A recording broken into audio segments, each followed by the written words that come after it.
I'm addicted to stress, that's the way that I get things done. If I'm not under pressure, then I sleep too long. And I hang around like a bum, and I think I'm going nowhere, and that makes me nervous. I'm addicted to stress, it's the way that I get things done. If I'm not under pressure, then I sleep too long. And I hang around like a bum, I think I'm going nowhere, and that makes me nervous. Everybody's out to get me, but I feel alright. Everybody's out to get me, but I feel alright. Everybody's out to get me, but I feel alright. Everybody's thinking about me. It's the little things that get you, it's the little things that get you when you weren't paying attention. It's the little things that get you, it's the little things that get you. It's the little things that get you when you weren't paying attention. I'm trying to cut down on my caffeine consumption, so when I get up, I just have one cup of coffee, and I like to have another cup of coffee with my breakfast. And on the way to work, I like to get a cup of coffee, like the kind of cup of coffee that you get with a donut. If I never get the donut, I just have the cup of coffee. And when I get to work, I like to have a cup of coffee, because I like to have a coffee when I'm talking on the phone. But it usually goes cold, and I need to get another cup of coffee, and it's lunch, and I have an espresso.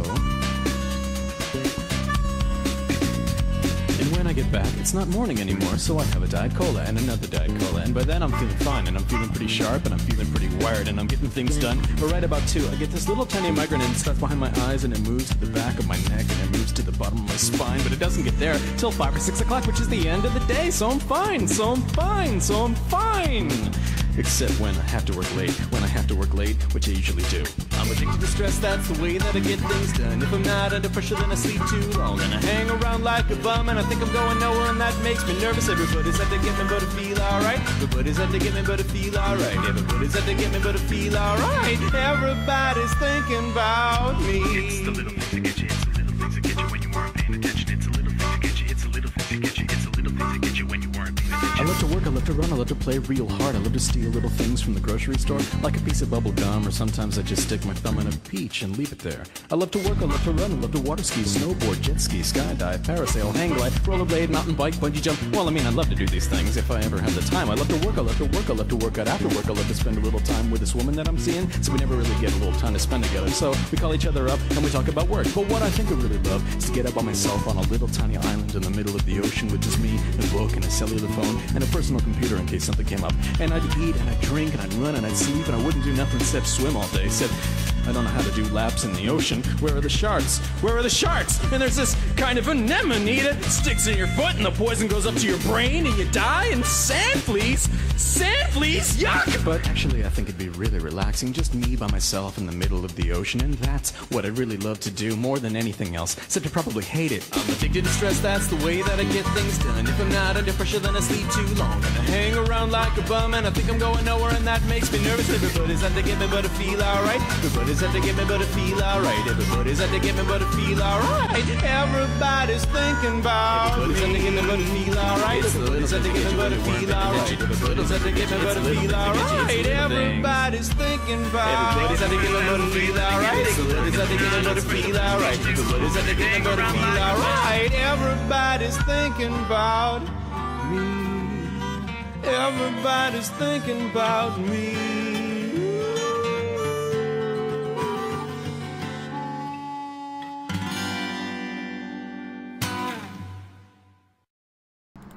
Bon locale, mes amours, and welcome to 7 at 7, my weekly news roundup show, and the least watched name in news. So, yeah, I'm so glad to have you here. Hello, Rick Sheck. I see you there in the chat. And I've also already got a donation to read off, so I'm going to read this off right quick before we get started. Arakeen donated $5 and said, "Try the new Necro Cola, the real energizer." This message was sponsored by the Necro Cola Company. Well, I wish I had some Necro Cola. I really, really do. But for the moment, all I've got are, well, 7 news articles to read to you as usual. So let's jump right into it, shall we? Well, actually, I've got this little intro to read you guys. So I'm gonna make sure it's actually 7 o'clock. It is, so I can start reading this shit. It's actually been a very tough week for me. As my health continues to get worse and the tumor in my neck continues to grow, I'm having to go through homeless services in Seattle to get my old records in order to appeal the Medicaid denial that happened last week. It takes a lot out of me going through all of this, but there's been a little bit of good news as well. Twitch has finally made me an affiliate, allowing people to subscribe and use their cheer system over there. It's not only Twitch. Streamlabs has verified me for accepting credit cards and the like, and none too soon, honestly. While I'm able to pay my rent with my Patreon earnings, it's actually very hard right now for me to buy food for myself. And even if I can't gain weight because of the cancer, I still have to keep on trying to keep my health up until I'm able to get insurance. You may have noticed that there's a little tippy cup at the bottom of the screen. Send me a tip and I'll read off your message as I'm going through the show. And yes, the tippy cup is a pachinko machine. So if, it also works not only with Streamlabs tips, excuse me, as well as Super Chat. So either way, you can use it and you can get me to read something off. I've got live chat here. Hello, Arakeen Green Moon. Hello, Rick Sheck. Hello, Devin Valdry. Hello, Uptochi Satimi. Welcome to the show. Honestly, that's well enough about me. Let's just jump into the fucking news, shall we?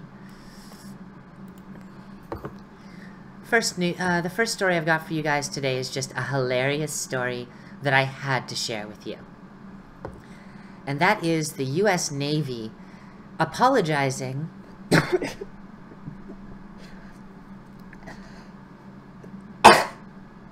sorry. Oh, Jesus. Deepest apologies for that. The U.S. Navy has to apologize because one of their pilots drew a penis in the sky. Yes, it's exactly what it sounds like. U.S. Navy, penis in sky drawn by jet trail was unacceptable. I don't know. I would accept the fuck out of a goddamn penis drawn in the sky. I think I'm actually...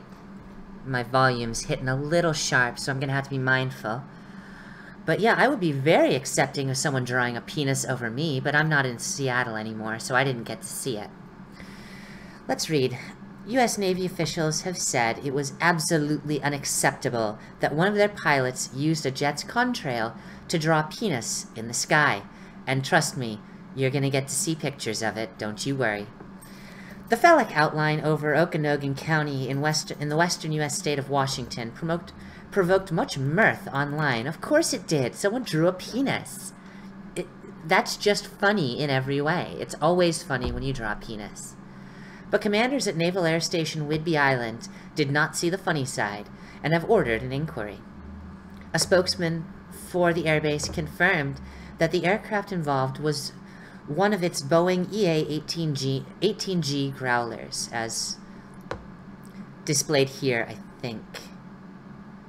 I don't think... no, that's not an A-18. That's not a Growler.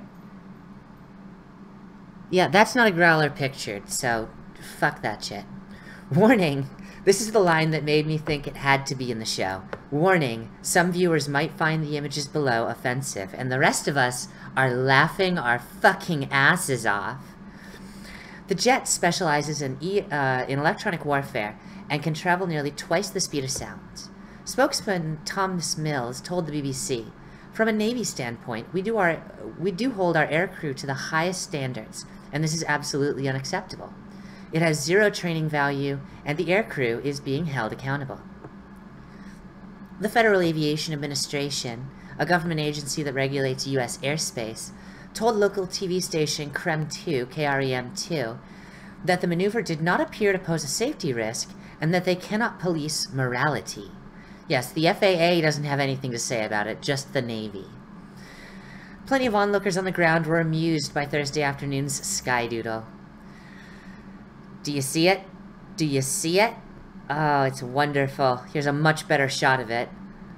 And that's some really fucking fine flying, too. Look at that. He pulls a full 180, and then he pulls a 90 into a figure 8. That's pretty fucking epic for a pilot to do, if you ask me. That's pretty fucking skilled. Oh, it's wonderful. Look at that beautiful penis. Ramon Duran told the Seattle Times newspaper, "After it made the circles at the bottom, I knew what it was and started laughing." Just like everyone else, including the Navy, mind you. They're talking about this being all, oh, this is unacceptable. But you know behind closed doors, every fucking one of them is laughing their asses off. But one householder told Krem 2 that she was upset about having to explain to her children what the vapor trail's shape represented. Good lord. I fucking hate parents for this very reason. Because, won't somebody please think about the children? It's such bullshit is what it is. You can't, I mean, look at it. You can tell them it's anything. Tell them it's a hot dog and the infinity symbol. Because, I mean, it's not like you've got a huge, you know, it's not like you've got the glands drawn out and a piece of cum dripping out of it. And a guy, and, you know, a vagina, a contrail vagina right out of view. No. It's literally 3 shapes. An oblong fucking rectangle and two halves of a figure 8. But it's not the first aircrew to pull such a stunt. In August this year, an RAF fighter pilot drew a 35-mile penis on radars, monitoring the skies over Lincolnshire, England. Oh my god, how does England have a bigger sky penis than the US Navy? Fuck that shit. Fuck you, Royal Air Force. No. No, we need the biggest air penis. We need the biggest contrail penis. Because we are the United States.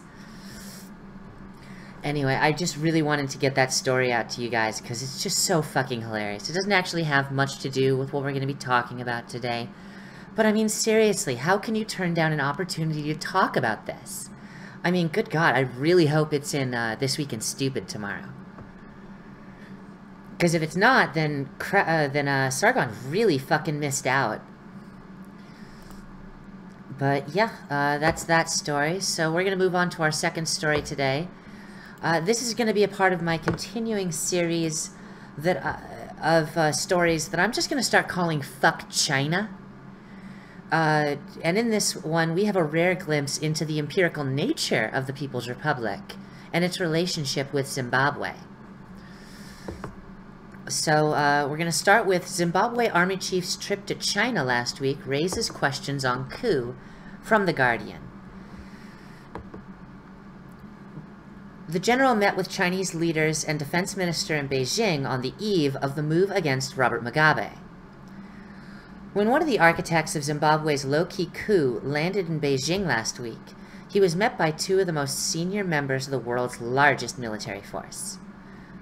China and Zimbabwe are all-weather friends. The head of the ZDF, Zimbabwe Defense Forces, General Constantino Gueva Chiwenga, told Li Zhousheng, Chief of the Joint Staff of China's People's Liberation Army, according to a Defense Ministry report. Zimbabwe, Chiwenga told his host, was willing to deepen exchanges and cooperation in all fields with China to promote the rapid development of bilateral state and military relations between the 2 countries. In other words, China has just bought out fucking Zimbabwe.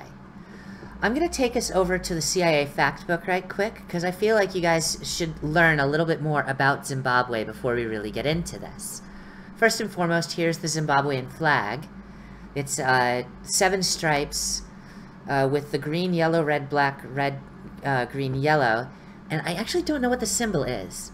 7 equal horizontal bands of green, yellow, red, black, red, yellow, green, with a white isosceles triangle edged in black, with its base on the hoist side.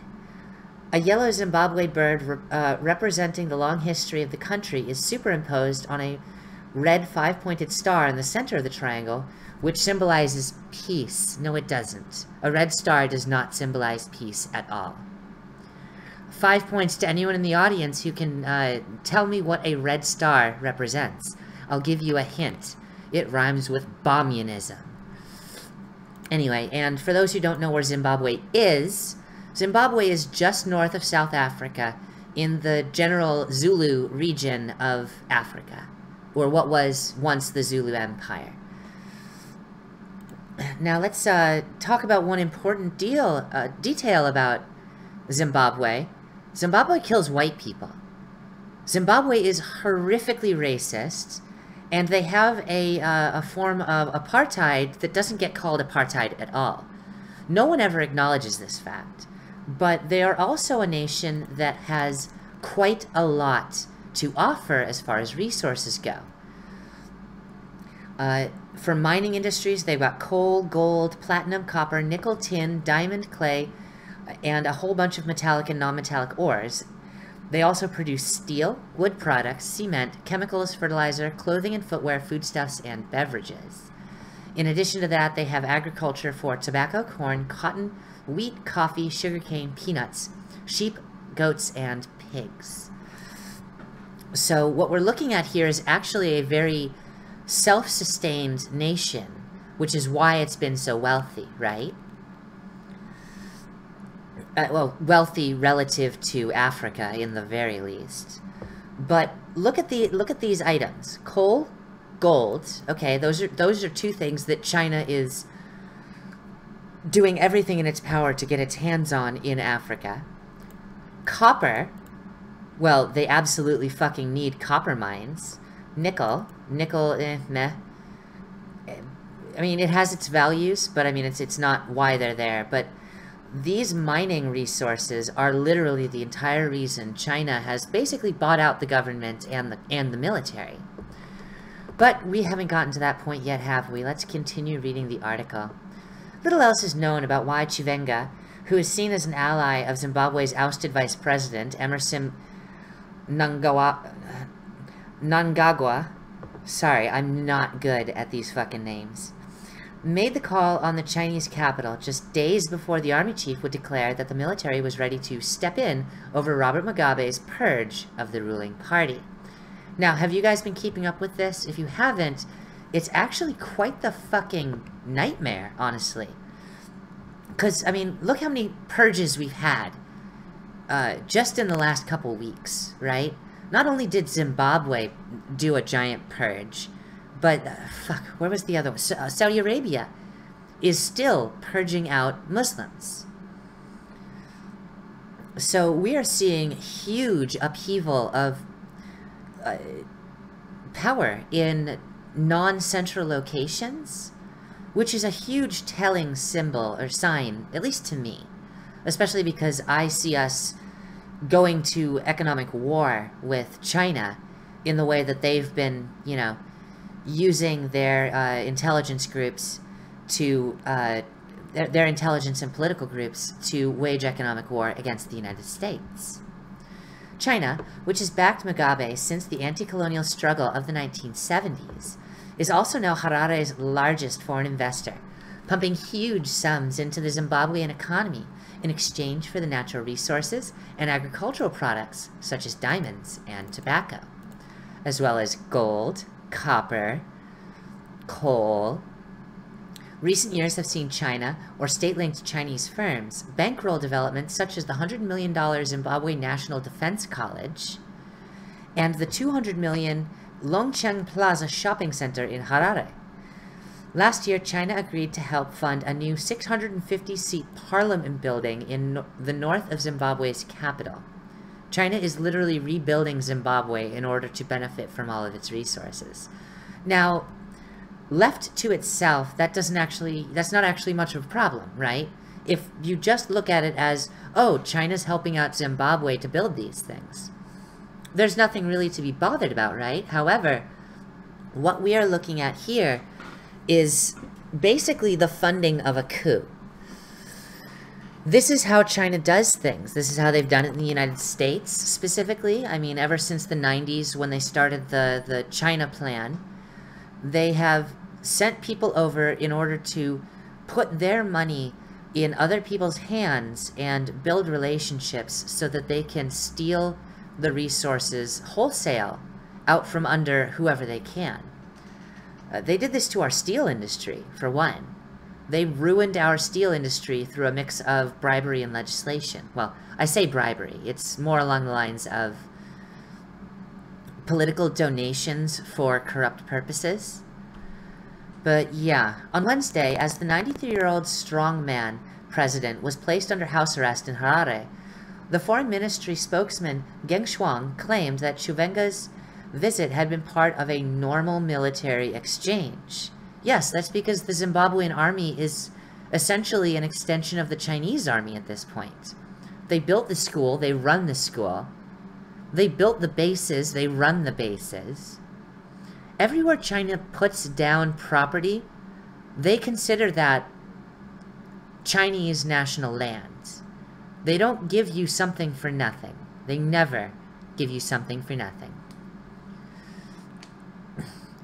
Geng was cagey, however, about what exactly Chiwenga had been doing in China. As for the details of his visit, I have little to share. Geng also tried to scotch speculation that after his sacking last week, Nangagwa had fled to China, where he is reported to have received military training in the past.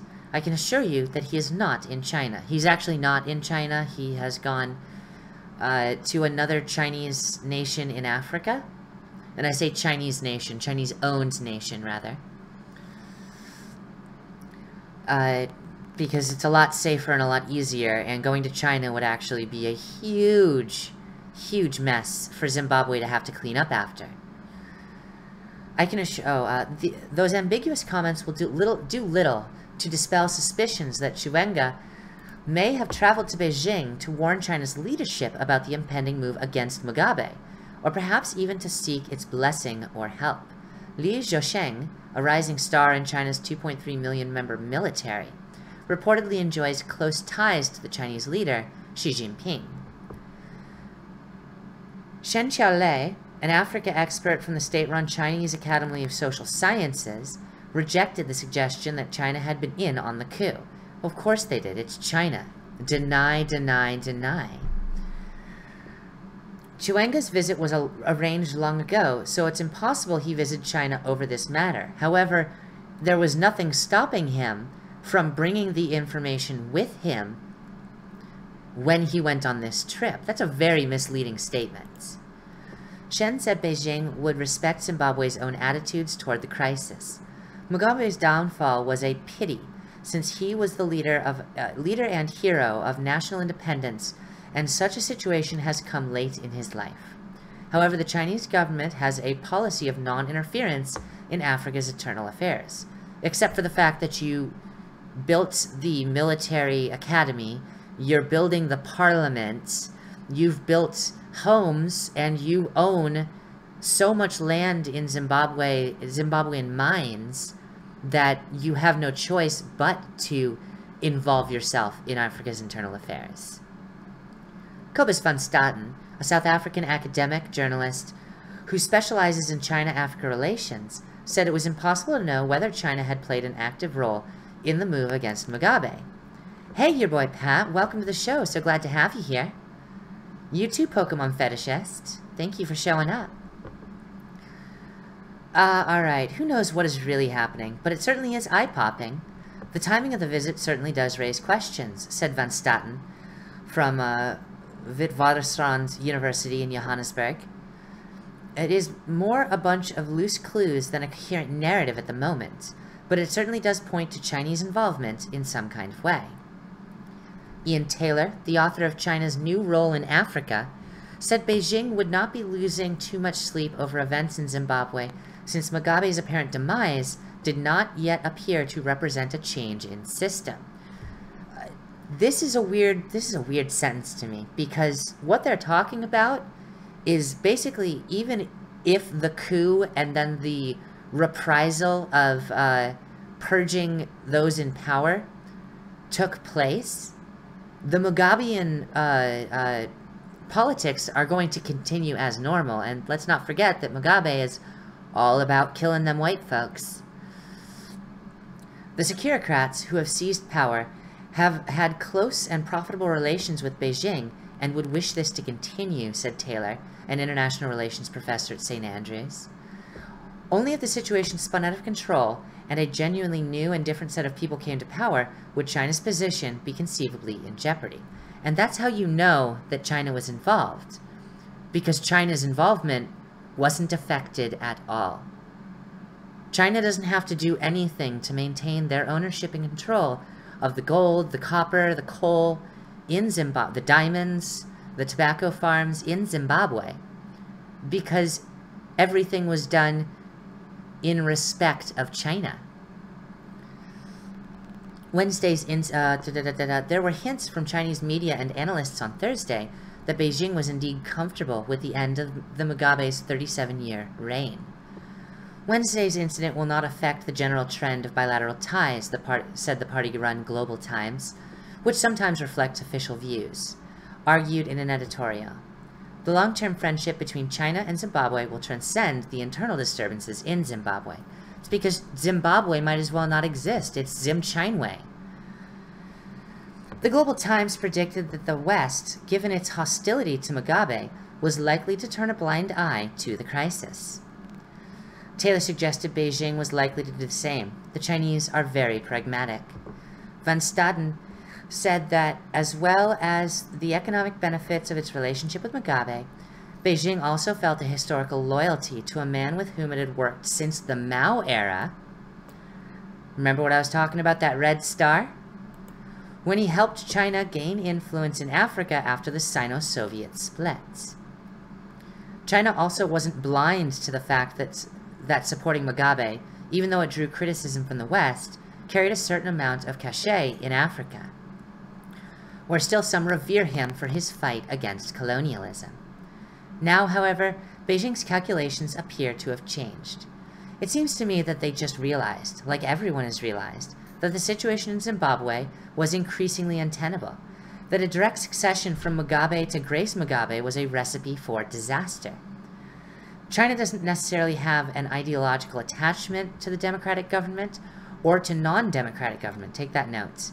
They don't care whether it's democratic or non-democratic because they're still going to get their way. The only thing China is generally really focused on is stability. My feeling is that perhaps they saw this was going to start becoming a very disrupted country if there wasn't some form of changeover. And given that China has had so much money invested into the country, well, it only makes sense that they would, do whatever they can to look like they're doing nothing when their influence has had all the effect in the world. There's actually one more article I wanted to read to you about this one, which is from Quartz. And this is a much different perspective than the Guardian has. This is a much stricter reading, which is right. When I found this article, I really wanted to read it to you. So, from Quartz, there's legitimate suspicion that China approved of Zimbabwe's coup. When General Constantino Gouveia Chiwenga, head of the Zimbabwe Defense Forces, was on his way to China early in November, his vice president, Emerson Mnangagwa, was being unceremoniously dismissed from the government and the ruling ZANU-PF party. Chiwenga returned to Zimbabwe on November 13th and issued a statement demanding President Mugabe stop his purges of senior party officials. Mnangagwa has been a rival to the Mugabe's wife as a successor to the aging leader. 2 days later, the military announced that it had taken control of the government in a takeover it insisted was not a coup, even though reports and pictures and the very definition of a coup say otherwise. It's unclear whether China, one of Zimbabwe's largest trading partners, investors, and diplomatic allies, was privy to the ZDF's plans. Asked about the visit in which Chiwenga met senior Chinese officials, a spokesperson for China's skipping ahead. What is clear, however, is that China will continue playing a major role in Zimbabwe. China is one of its largest trading partners, a major foreign investor, and a critical ally on the United Nations Security Council. On Thursday, China said that its friendly policy towards Zimbabwe would not change, regardless of what happens now. The military released a statement today that is currently engaging with Mugabe, who has ruled Zimbabwe since its independence in 1980. Mnangagwa has reportedly returned to the country. China and Zimbabwe need each other. Now here's the bit that really, talks to what I was talking to you about in the CIA World Fact Book earlier. Since the early 2000s, as Western countries sanctioned Zimbabwe over Mugabe's controversial land reforms and repression of opposition forces, Harare has adopted what it calls a Look East policy. Before that, in 1989, when the Chinese military violently put down protests in Beijing, talking about the events after Tiananmen Square, Mugabe defended China's behavior, saying that any reforms made could only take place on the basis of its own traditions and its own characteristics. That's not untrue, I'll say that much, but it really does dismiss the number of people who died in 1989 in China for disagreeing with the government. Today, high-level political exchanges are frequent. Chinese leader Xi Jinping visited Zimbabwe in 2015, and Mugabe visited China as recently as January. A Chinese company built Zimbabwe's National Defense College with a loan secured from China, and Zimbabwean military officials often attend training at the People's Liberation Army National Defense University in Beijing. Wait, is it in Beijing? It might be in Nanking. I think it's in Nanking. I had to look that up. One of the hallmarks of China's foreign policy in Africa has been Beijing's pledges to not interfere in the domestic affairs of its partners. China has repeatedly blocked sanctions on Zimbabwe and Mugabe, oh, Jesus Christ. We're not going to interfere in domestic affairs, but we're going to interfere with sanctions. We're going to block any sanctions. Beijing tries to maintain neutrality in political rivalries, working with whatever government is in power. But over time, China has had to stretch the limits of its self-avowed policy of non-interference in complicated political situations like South Sudan. In Zimbabwe, China may run into similar complications.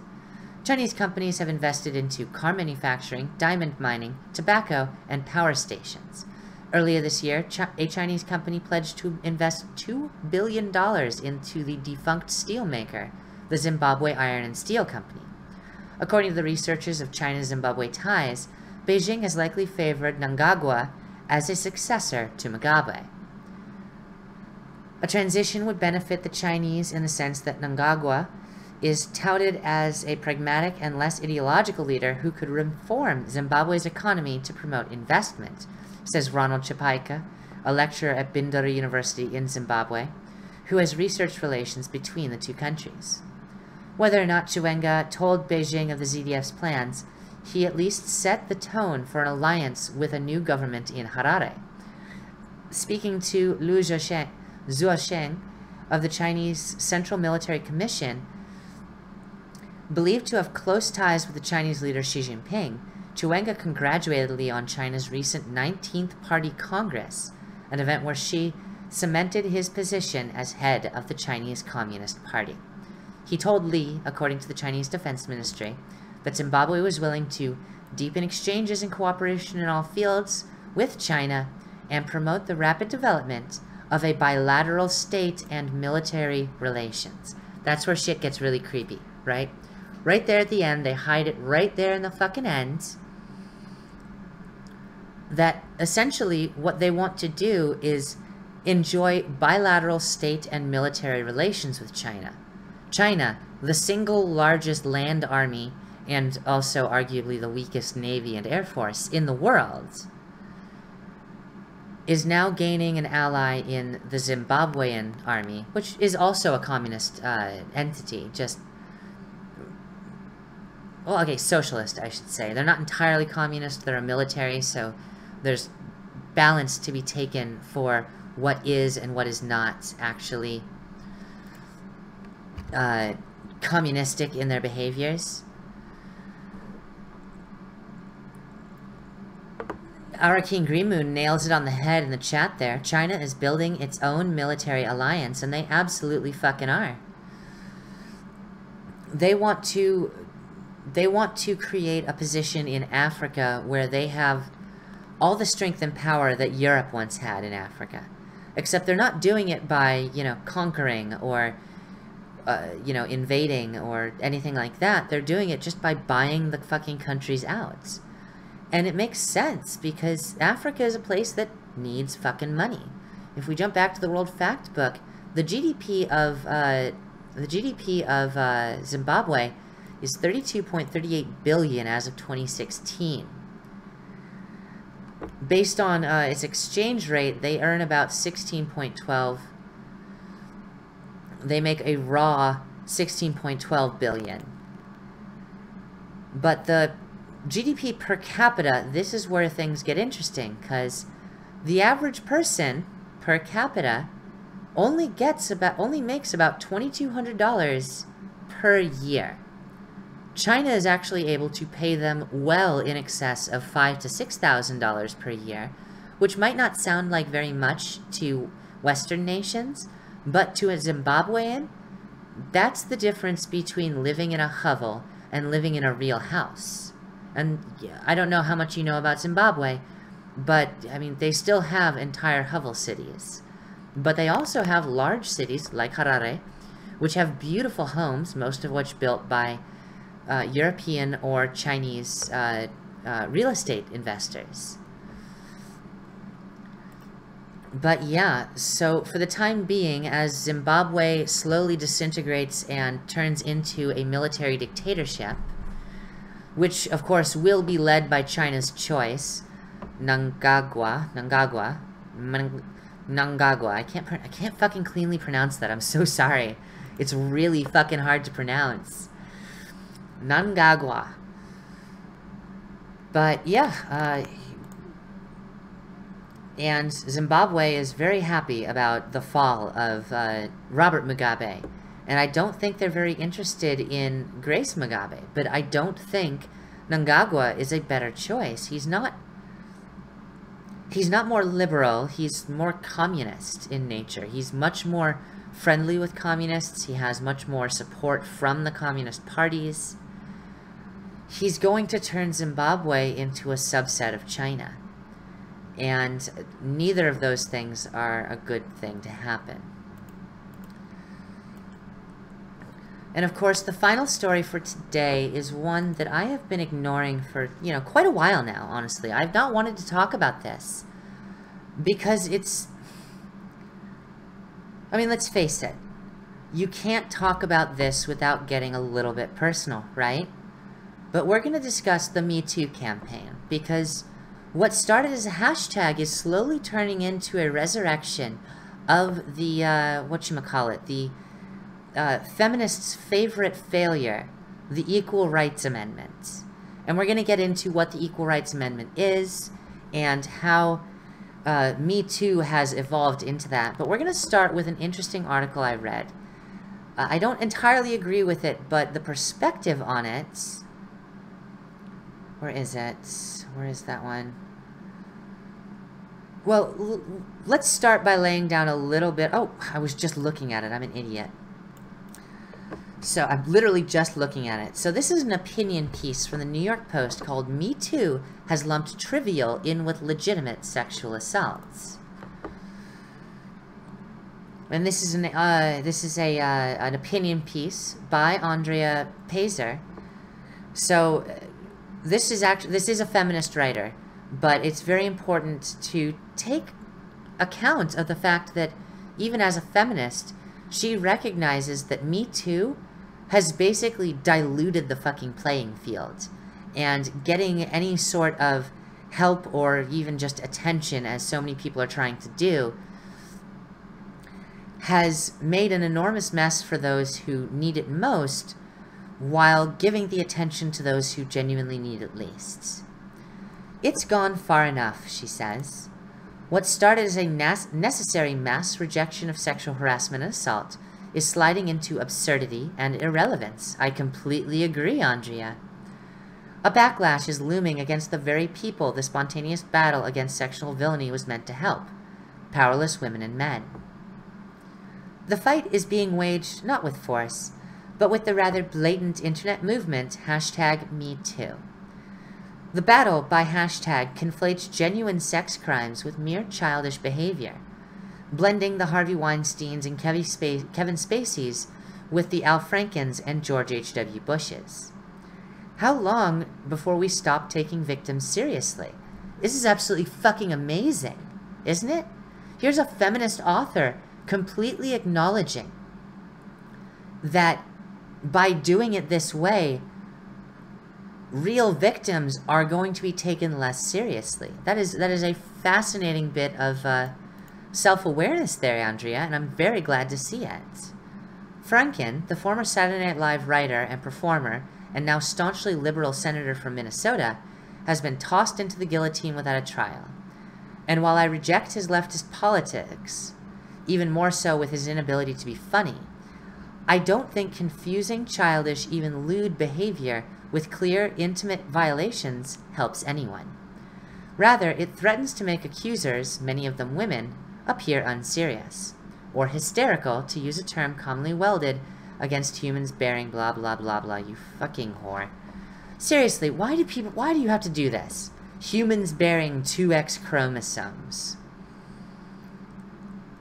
You can just say women. You can just say humans, because let's face it, men get called hysterical too. And you know what? Transgendered people get called hysterical as well, so shit on a shingle there, my dear. On Thursday, former Playboy model turned radio host Leanne Tweeden claimed Franken stuck his tongue in her mouth. He claimed he doesn't remember the tongue lashing that evidently occurred as they were rehearsing a scene for a skit on a USO tour in the Middle East in 2006, before Franken was elected to office. But there exists photographic evidence that he took things a few notches further. Where was I? Shit. Franken was snapped, with a doofusy grin on his face, groping Tweeden's flak jacket-covered breasts as she slept.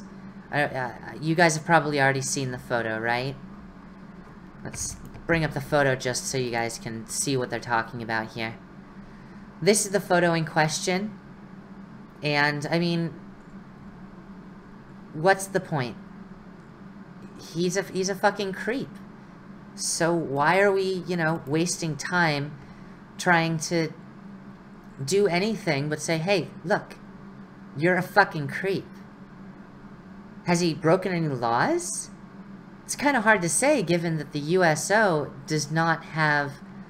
There's no jurisdiction in the United States that can police the USO. The only jurisdictional police that there are the military police, and the military police cannot arrest civilians. So, despite coming out with this, there's so very little that can actually be done other than, you know, kick Franken to the curb. And as a staunch liberal, as they describe him, I wouldn't mind seeing it, but at the same time, I'm really sick and tired of listening to this war rage on, literally against men. What's the fucking point? How many people have been accused now? Hundreds of people have been accused of sexual assault publicly. And there's no way we can all know the truth about every one of them. There's no way we can find justice for every one of them. If we overloaded our courts with this shit, we would stall everything else. We would stop everything. And the fact of the matter is, a lot of this shit, I mean, Franken, there's no jurisdictional statute of limitations. However, let's take California, for example. Accusations placed in 2002 or 2006 cannot be pursued in California courts if the event took place in California, because the statute of limitation is between 3 and 6 years, depending on the severity of the crimes. Devin Vowdry says, no one expects the feminist inquisition. Oh wait, we do. I love it. Thank you. Thank you, Devin. Franken initially issued a statement of apology to Tweeden, saying, as to the photo, it was clearly intended to be funny, but wasn't. I shouldn't have done it.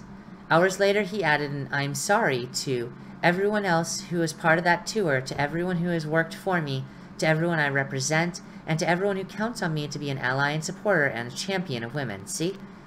This is literally women's lib all over again. The women's movement from the 60s, and we're going to get to that, don't you worry. But I wanted to cover this article because this article alone shows the very divided state of feminism. It's not just the voluminous people, and you can of course find the link to this article below to read the rest of it. It's not just this voluminous crowd of people who have, you know, a hive mind mentality regarding feminism. No, we're starting to see people write articles that go against the narrative. And this woman, despite being very, you know, she identifies as a Republican. She's not a staunch Republican. She's still very liberal in a lot of the ways that Republicans are liberal these days. But she's also a feminist. And for her to come out and say, look, you are diluting the pool. You are making it worse for actual victims if you're coming out and saying this shit and just talking about, like, a passive groping from 20 years ago. People who need help now and have the right of jurisprudence currently within the bounds of statutes of limitations need be attended to. But every person coming out and making a show of this, and in the process basically damning men, which is the part that upsets me above all else, it's actually backfiring on them. And the reason it's backfiring, in part, is because of who they choose as their fucking spokespeople. Like, I don't know, Bill Clinton, who continues to be an honored guest, even in the Me Too era. Should he be? An article by Constance Grady from yesterday. Earlier this week, former President Bill Clinton walked on stage at the National Book Awards to a lengthy standing ovation. In the warm, charming speech, with frequent pauses for approving applause, Clinton spoke of the importance of books and how we as a nation need to ensure that every child has access to them. He cracked wise about how there are 3 best-selling authors in his family, and how the other 2 are selling a lot more books than him. The reception was rapturous. Richard Robinson, the president and CEO of Scholastic, to whom Clinton was presenting an award, began his acceptance speech by remarking that he felt Clinton should deliver it for him. Anne Hathaway, speaking later in the evening, quipped that she hadn't known when she signed up to appear that she would be following Bill, adding, "Mr. President, on your way out, we are so honored by your presence, and you really must stop going first." Given the timing, it was a slightly odd reception. We are living in the era of #MeToo, the era of I Believe Women. America has recently immersed itself in a national conversation about the systemic problem of sexual assault, it's not systemic, and harassment throughout the country. Wildly powerful men across several different industries have suddenly found themselves exiled from polite company after spending decades abusing their power by committing acts of sexual misconduct. And yet Bill Clinton, who in the past has faced a credible accusation of rape and multiple accusations of sexual harassment, is not only comfortable in polite company, but welcome. He is welcome even in the National Book Awards, an event celebrating an overwhelmingly liberal industry, an event that proudly noted 15 of its 20 finalists for 2017 were women. I'm not suggesting that the National Book Foundation is in any way hypocritical for being proud of its work in recognizing women authors, while also inviting Bill Clinton to speak. I'm certain that when the organization invited Clinton, the decision made the complete sense. He's an immensely gifted and charming public speaker. He's a published author, and nostalgia for his presidency is currently enormous, at least among liberals. Who wouldn't want the guy to present an award? The fact that Clinton has been credibly accused of 1 rape and multiple acts of harassment probably didn't occur to anyone when he was invited. Not because the National Book Foundation is amoral, but because Bill Clinton has been very, very good at isolating those facts and detaching them from his public image since he left office, with the aid of his wife and hundreds of attorneys, notably. Skillfully, and with the aid of a liberal establishment that had every reason to want to preserve Clinton's image, Clinton has managed to present himself to the world as a progressive leader of unassailable stature, who presided over the country during a period of peace and stability, and who, okay, yes, had an affair or 2, but that was no one's business but his family's.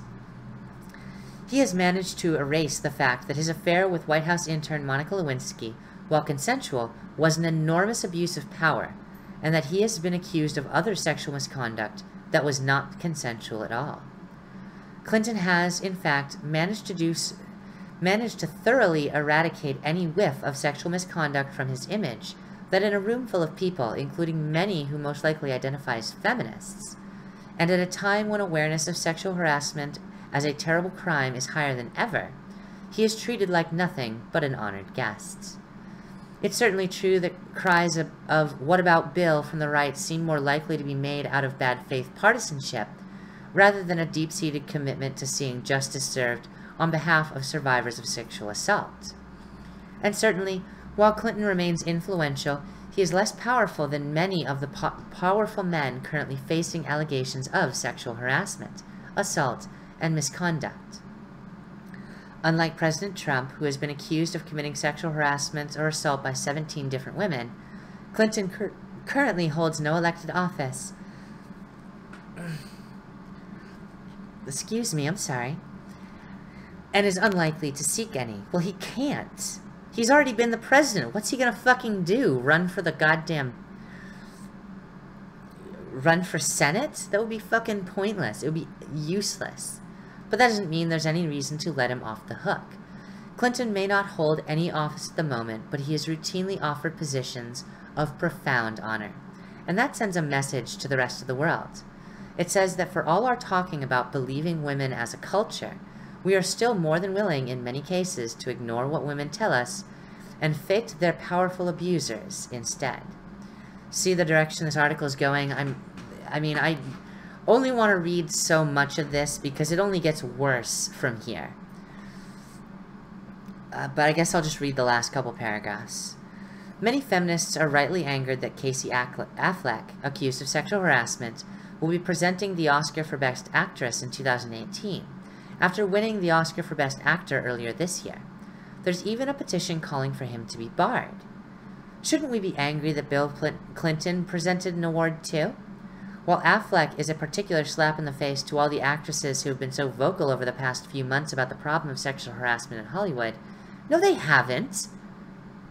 They didn't get vocal until two people came out against Weinstein. No one's vocal in Hollywood. Jesus Christ. Let me finish. I'll finish reading first. Sorry. It's not as though there isn't also sexual harassment problem in publishing. There's a sexual harassment problem in every industry. Bullshit. Undoubtedly, there were 2 survivors of sexual harassment in the audience at the National Book Awards, too. In pundit circles, the liberal reckoning with Bill Clinton has well and truly begun, here at Vox and other large publications. But to much of the rest of the world, Bill Clinton is still a beloved institution, a deeply charismatic figure who represents an era that has come to seem more and more like the good old days.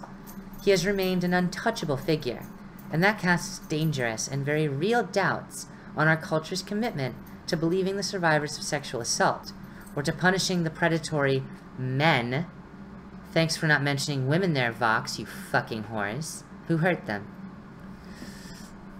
You see what we're dealing with here? I don't know if it's entirely obvious, because both the last article I read and this one seem to be coming at this from an angle of some sort of nonpartisanship, right? However, it's completely fucking partisan. It's deeply fucking partisan. Even if it's the right doing it, Vox literally admits that that it's entirely partisan in behavior. They admit it right. Where did I see that?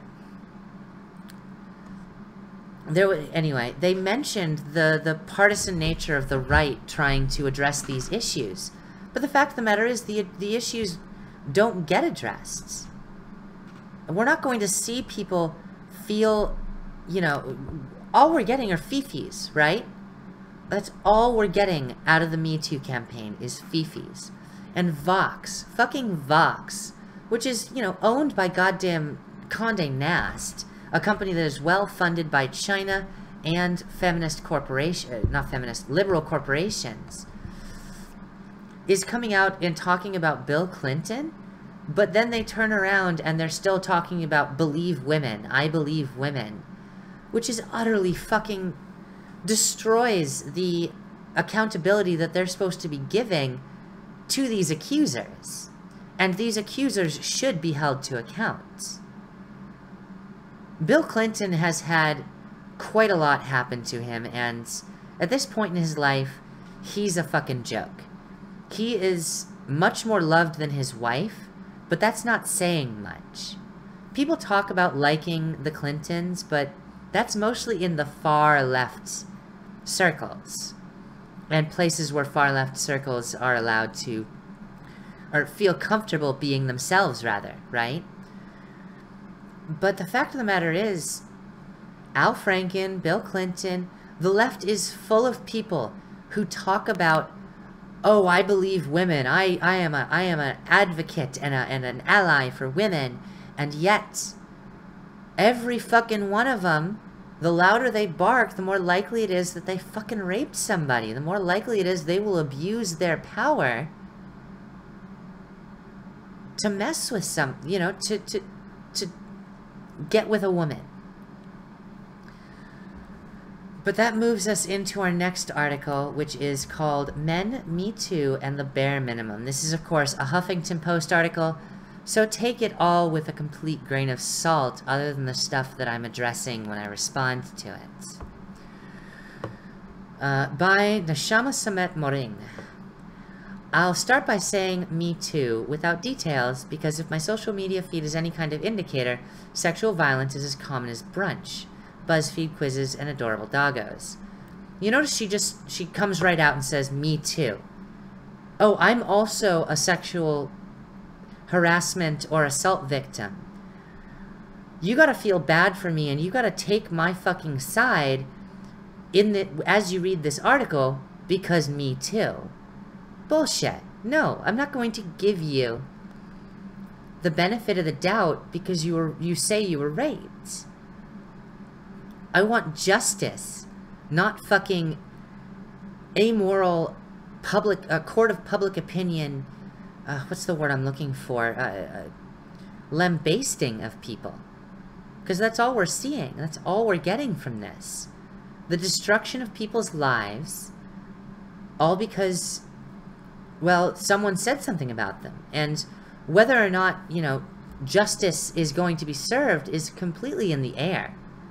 You notice how little any of these articles I'm reading through have anything to do with the actual legal ramifications of the actions?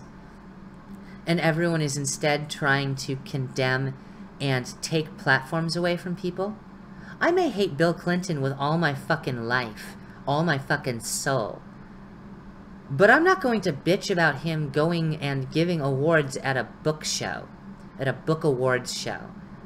Because you know what? That's his fucking career at this point. He gives charismatic talks. And if people actually cared about his sexual harassment cases in the past, I don't think he would go to as many talks. Yes, there's a lot of leftist influence to cover up people's, what's the word I'm looking for? Misantics, right? They're crimes. On both sides of the aisle, it's not just the left that covers shit up. However, we are facing a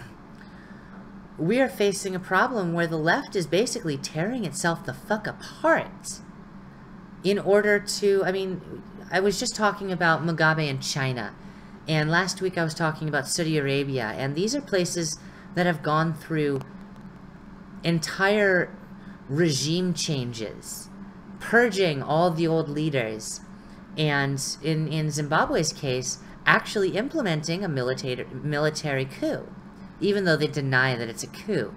You know who else denied it was a coup? Egypt.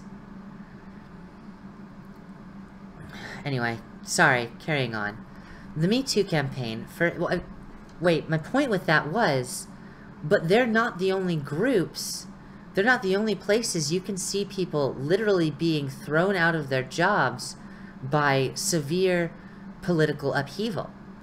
The left is no different than Saudi Arabia or Zimbabwe in this case, with ideological perspectives forcing them to literally destroy all the people that helped them build their power up in the first place. The Me Too campaign, first envisioned by activist Tarana Burke, demonstrates the vast prevalence of sexual assault as its survivors simply say, Me Too. The 1.7 million tweets and 12 million Facebook posts of Me Too put faces to estimates that at least 1 in 3 women have experienced sexual violence. Not true. It's closer to 1 in 44. With higher rates among people who are lesbian, gay, bisexual, transgender, genderqueer, disabled, and or of color. Also untrue. When you get down to the nitty-gritty, the differences are like single percentage points. Double, a single percentage point, like 2%, maybe 3% difference. And the fact that they list lesbian at the beginning there is absolutely fucking hilarious. Because I'll tell you right now, lesbians experience the least amount of sexual assault because apparently women can't rape women. Me Too is simultaneously lauded as empowering and critiqued as creating emotional demands and reopening wounds for survivors. The viral hashtag also begs questions for men, often posed on social media. Here we go, tackling and attacking men for their part in this again, as if women don't commit sexual assault. They just keep ignoring the fact that of those 1.7 million tweets and 12 million Facebook posts, about 34 to 33 to 50%, 40%, excuse me, were men admitting it. Oh, but we can't care about that, can we? We can't take the time to think about that. No, it's women. It's women and gender non-conforming people. If women and gender non-conforming people are all posting that they too have been assaulted, who is perpetrating all this assault? And what will you do to decrease the sky-high rates of sexual violence? Don't you love how she turns that into a direct question on you? In my feeds, the first question was rarely answered. Much like racism, sexual assault is seen as an external phenomenon, something other people do, but never something that any of us, however we define our in-group, might contribute to in any way. To be clear, men and boys are also victimized by sexual violence. About 1 in 6 boys and 1 in 72 adult men. That's actually closer to like 1 in 50 adult men. And I really hate them skewing these statistics. But perpetrators are largely male, pointing to a culture of violent masculinity. No, women are far more violent than men. What are you fucking talking about? Citation needed, Huffington Post. The second question gained traction, though, as men used the hashtag #IWill to describe the action. Okay, no, those weren't men, they were cucks. I'm just gonna come right out and say it. The people, these men who are so terrified of women that they will bend at the knee and say whatever women want them to say in order to get laid, these are the ones who are tagging #IWill to describe the actions they would personally take to end sexual assault, with disappointing results. Many responses I saw on my own feeds, in searches, and in response to questions from groups like the Bell Jar, which is a Bell Hooks inspired organization, and Guerrilla Feminism, were overwhelmingly vague. Support the women in my life, stand up against sexism. Quite a few explicitly asked for recognition. I promise I'm better than my brothers. I will tell my students that rape is wrong because I care. And here we get into the Huffington Post literally condemning men who are trying to acknowledge that they've never committed sexual assault. They've never even been in that situation. But no, they're men, so apparently they have to be fucking condemned directly after it's acknowledged that men are victims too. And they're not even acknowledging that women can be perpetrators, which is such fucking bullshit to me. Christ. Some even got weirdly sexual, worse than that guy in every Women's Studies 101 class who thinks nobody realizes he's only there in hopes of getting laid. Here we go, condemning everyone. I gotta skip down because this section of the fucking article is just too much. Many of the promises were, as a friend said, the bare minimum of human decency. The equivalent of claiming in a job interview that if hired, you will wear pants and work and reserve tardiness for Tuesday through Friday when you are hungover. Yes, men will listen to women when they speak. It is a generally accepted social convention that one listens to one's conversation partner. Yes, men who teach or coach teenagers are generally expected to respond to negative adolescent behavior, including shutting down locker room talk among their charges. No, that's not actually something that is expected of anyone. You don't shut down locker room talk, especially because you're not going to do it to women. And if you're not going to do it to women, why are you going to do it to young men? I have higher expectations than this for everybody. Of course you do, you fucking lunatic. But especially people privileged enough to not be consumed with the strategic planning required just to make it home safe at night, you fucking... Look, I can't finish this article. You can finish reading the article if you want. It's down in the box below. However, I used this article specifically to show you the sharp distinction of what's going on within feminism. You've got the one side who is literally doubling down on all their arguments, the HuffPost side. They are doubling down, they are condemning literally every person in their side, not in their side. They don't care. They don't care if the person is one of their supporters. They're going to condemn and they're going to talk shit about them because there is a purity spiral going on within feminism right now. And that same purity spiral took place, what, 40 years ago?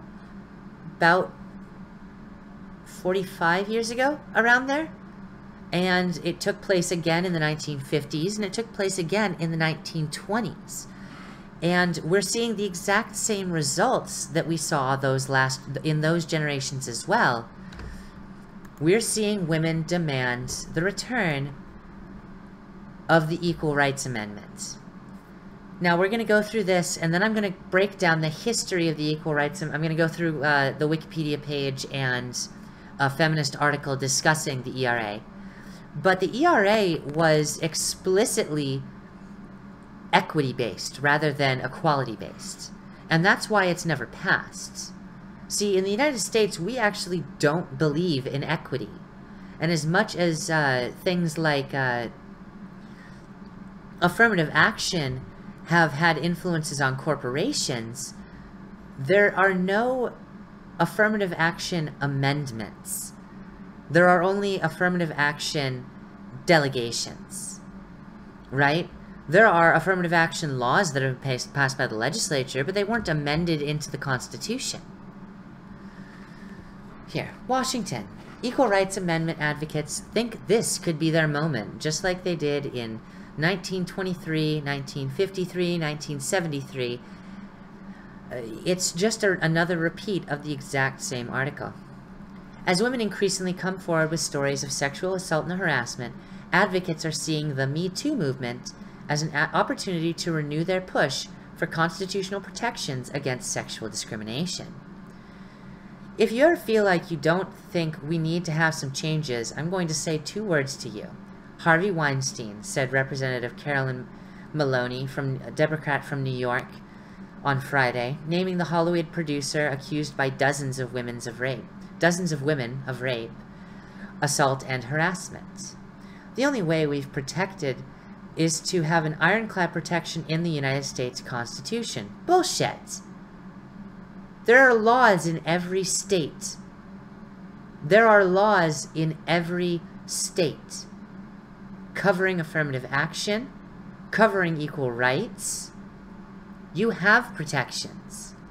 And yet, here you are trying to bring up a nearly 100-year-old amendment to give women special privileges and defenses that men will not get.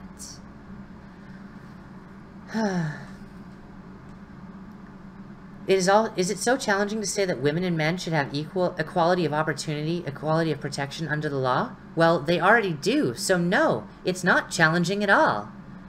Women with ERA Yes signs led by Maloney gathered in New York Friday in one of the first public events linking the scandals involving Hollywood, congressional, and newsroom leaders to the call for an ERA.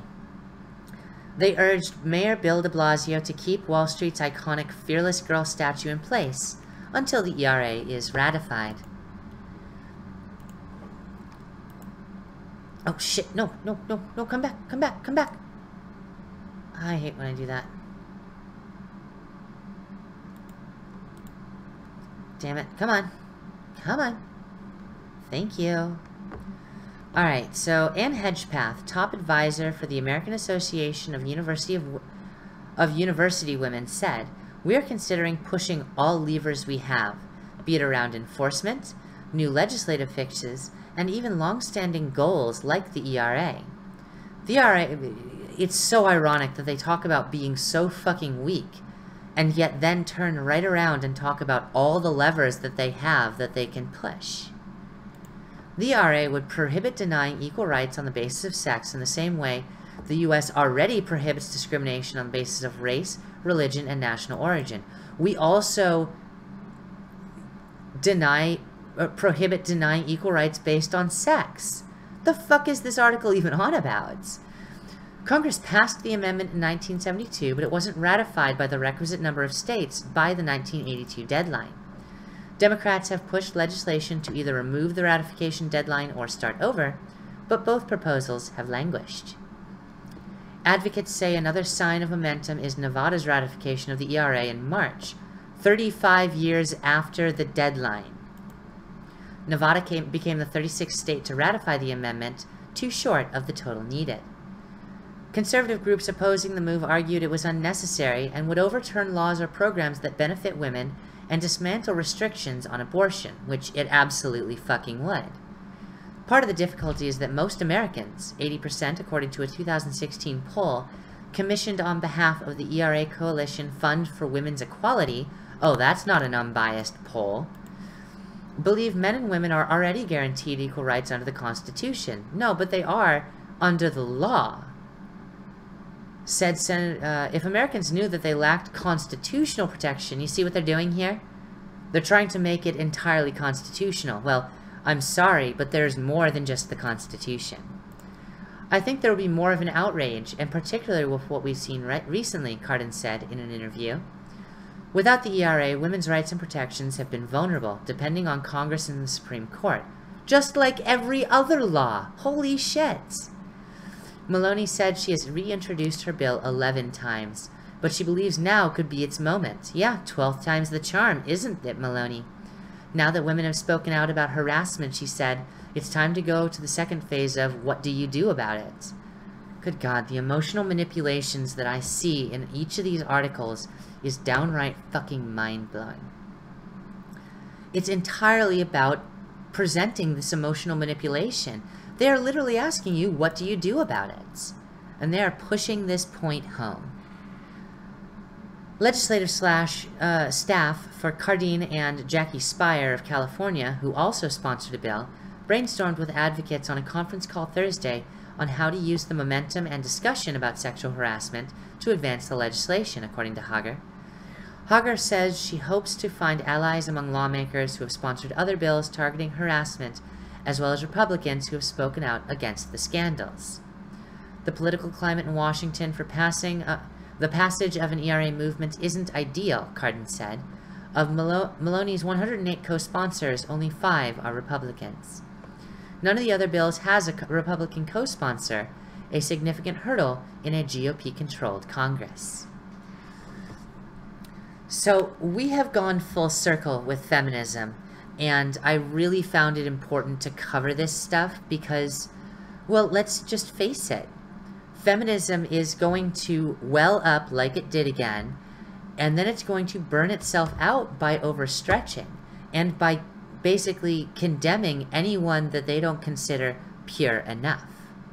This is all of this. All of this is a repeat of the women's movement in the 70s, which is the 60s and 70s, which is hilarious because the hubris required for these people to actually reach the point in thinking they can actually pass this legislation and actually amend the Constitution in order to, and here's the thing, let's take a moment to recognize that the Equal Rights Amendment does not grant equal rights in the slightest. It grants equal rights along with discrimination against men and benefits for women, protections for women. Let's go through and read a little bit of history.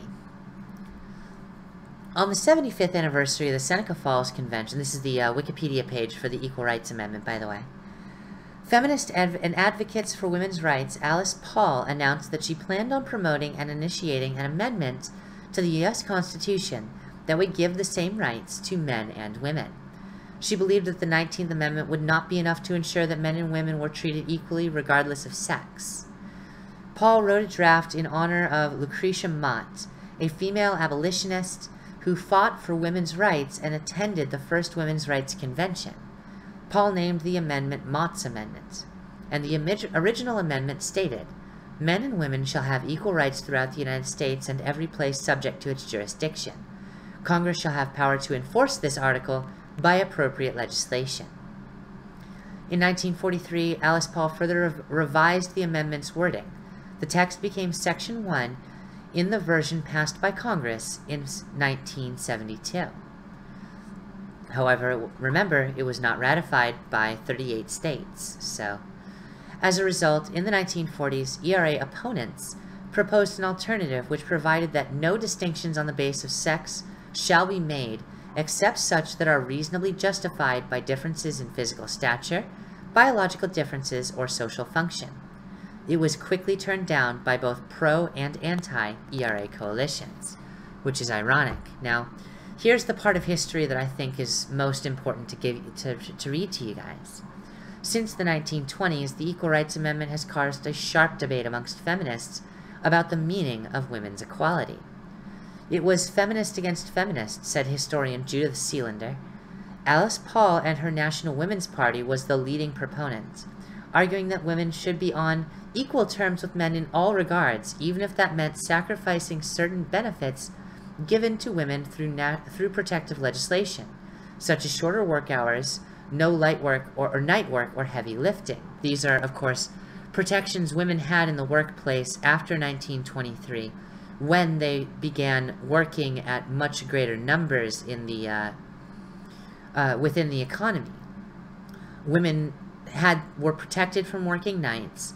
They were protected from working more than 6 hours a day, and they didn't have to do any heavy lifting. The heavy lifting I totally understand, but shorter hours and no nights? Fuck that. No. I'm actually on the side of the original feminists in that regard, that if we're going to treat everyone equally, we should actually treat them equally and not say that we're going to treat them equally and then give women a bunch of fucking freebies, a bunch of, you know, rights that men will never have. Opponents of the amendment, such as the Women's Joint Congressional Committee, believed that these gender-based benefits protected women, and that the loss of such protection would not be worth the supposed gain in equality. In general, middle-class elements supported the ERA, and working-class elements and the labor movement opposed it. In 1924, the Forum, skipping ahead, the National Women's Party had tested its approach in Wisconsin, where it won passage of the Wisconsin Equal Rights Law in 1921. It then took the ERA to Congress in the 1920s, where Senator Charles Curtis, future vice president, and Representative Daniel R. Anthony Jr., Susan B. Anthony's nephew, both Kansas Republicans, introduced it for the first time as Senate Joint Resolution Number 21 on December 10, 1923, and House Joint Resolution Number 75 on December 13, 1923, respectively. Though the ERA was introduced in every congressional session between 1933, 23, and 1970, it almost never reached the floor of either the Senate or the House for a vote. Instead, it was usually blocked in committee, except in 1946, when it was defeated in the Senate by a vote of 38 to 35, not receiving the required 2/3 votes. This brings in the Hayden Rider. In 1950 and 1953, the ERA was passed by the Senate with a provision known as the Hayden Rider, introduced by Arizona Senator Carl Hayden. The Hayden Rider added a sentence to the ERA to keep special protections for women. The provisions of this article should not be construed to impair any rights, benefits, or exemptions, now or hereafter conferred by law upon persons of the female sex. Now, I don't know how much you guys remember. I guess most of you wouldn't remember, but it was 1964 when legislation was passed, essentially removing the benefits that women had of mixed benefit and legislation. in which women had basically were not to be held accountable for their own fiscal position in life, and required a male co-signer to open a bank account, to get a mortgage, to do many basic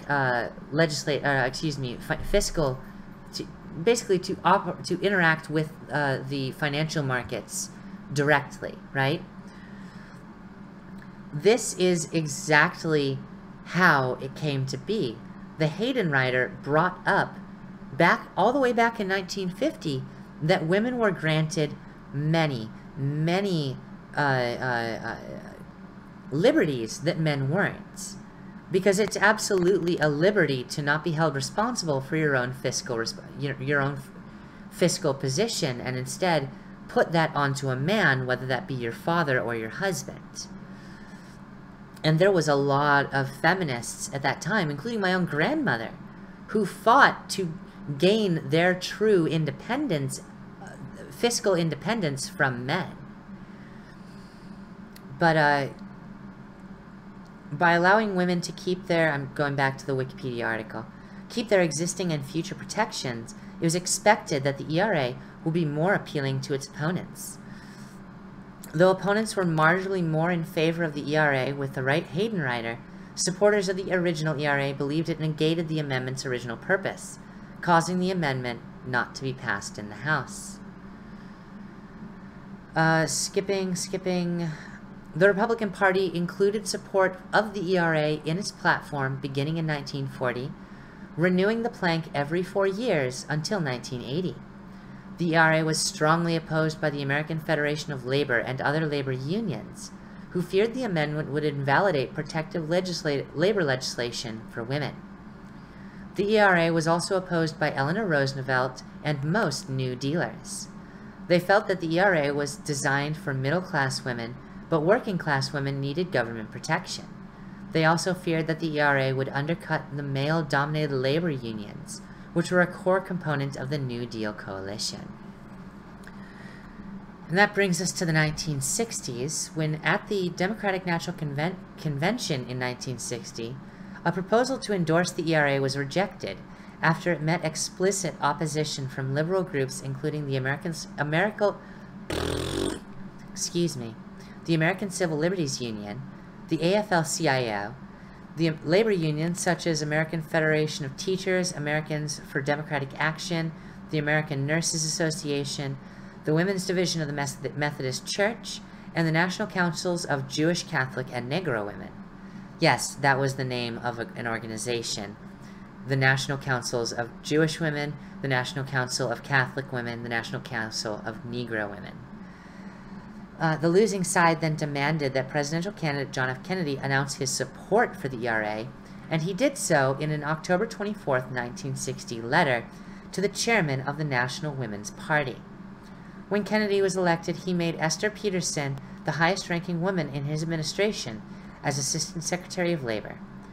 Peterson publicly opposed the Equal Rights Amendment based on her beliefs that it would weaken protective labor legislation.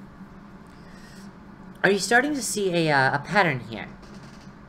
Because I really hope you are. It's extremely important you recognize that this does boil down to unions and socialist programs in the United States. The New Deal, of course, was an enormous socialist program, which is, to this day, a divisive subject to bring up.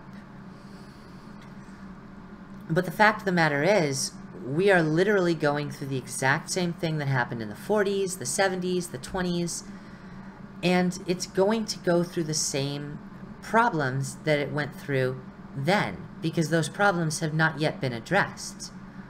Men and women aren't equal, not because men have more rights, but rather because women have more protections. And until feminists, until Congress addresses this fact, we're just going to see them throwing this out there again and hoping beyond hope to get the Hayden Rider version of the Equal Rights Amendments. And with that, I'm going to start bringing the show to a close. If you have a message you want me to read, do make your donations on Streamlabs now. It's streamlabs.com/SeviRose. And I'm going to do my usual reading of names out of the chat to say thank you and goodbye because I love you guys so much. An enormous thank you to Rick Sheck. An enormous thank you to Otterkeen Greenmoon, Devin Valdry, Opachito Satmi, Kaho-chan, my wonderful little wrench in the chat, Jeremiah Thompson, Pokemon Fetishistet, I can't pronounce that, your boy Pat, and Kevin Berktula. Thank you all so very much for stopping by, and thank you to everyone else who was watching, who wasn't in the chat. You are all absolutely perfect. You guys are the best. You guys make me so fucking happy. And thank you to my donators. I didn't see any super chats, but thank you regardless, just for coming by. Having a show like this is very important to me, because while I'm going to be doing a lot more Twitch streaming, a lot more gaming streams, having a YouTube show, essentially, where I am talking about the news really helps me work on my public speaking skills, deal with the fact that I'm a very anxious person, that I'm not good at this shit, and helps me address issues that I see as a serious problem. Now, if you're wondering what serious problem I'm seeing with feminism right now, it's that they're just repeating themselves and they're dividing themselves. Much like China, much like Zimbabwe, much like Saudi Arabia, purges of the great and powerful people who aren't ideologically pure enough are going to take place. Al Franken was a feminist advocate for a very long time, and now he is going to be getting the boot. Zimbabwe is very socialist in nature, and they are going to be getting a straight communist donation from China. And all of these organizations and senators trying to push the Equal Rights Act have no idea what it's going to cost the liberal parties to actually accomplish that. And even if they go through all those actions, they're only going to destroy the Democratic Party, and the bill, again, will not be passed. Thank you all so very much, and I will catch you next time. And now for a rather awesome remix of Queen's Under Pressure. Let's get to that.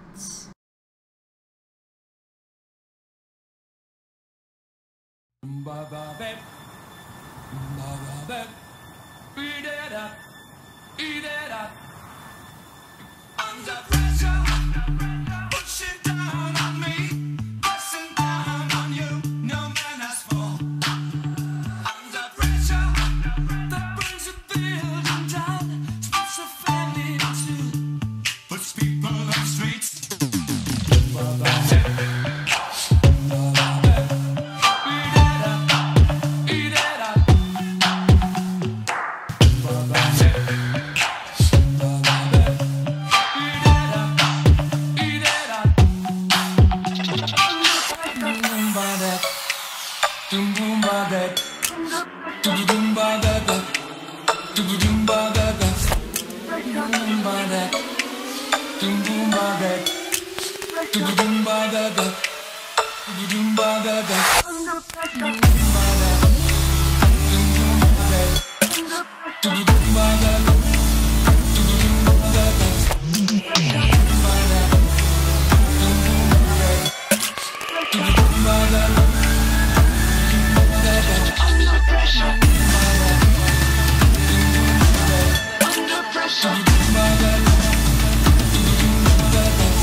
Eat it up.